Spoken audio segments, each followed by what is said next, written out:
दरम्यान अजित पवारांनी जयंत पाटलांवर सुद्धा यावेळी भाष्य केले। जयंत पाटलांनी पक्षांतर्गत काय करावं हा त्यांचा प्रश्न असल्याचं अजित पवार म्हणाले।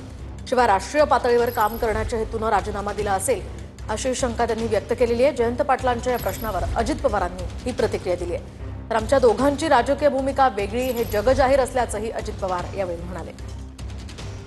त्यांच्या पक्षांतर्गत त्यांनी काय करावं हा त्यांचा अधिकार आहे। राजकीय आज भूमिका आमच्या दोघांची वेगवेगळी हे जग जाहीर आहे, पण त्यांनी काय हेतू डोळ्यासमोर ठेवून राजीनामा दिला आपल्याला माहित नाही, आपल्याला विचारण्याचा पण अधिकार नाही।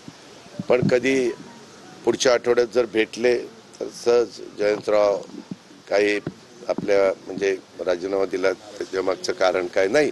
बरेच वर्ष झाले, मला वाटतं जयंतराव 6 का 7 वर्ष झाले। त्याच्यामुळे त्यांनी काही मनात ठरवलं असेल आता नव्यानं संधी द्यायची आणि राष्ट्रीय पातळीवर काम करायचं असं काहीतरी ठरवलं असेल।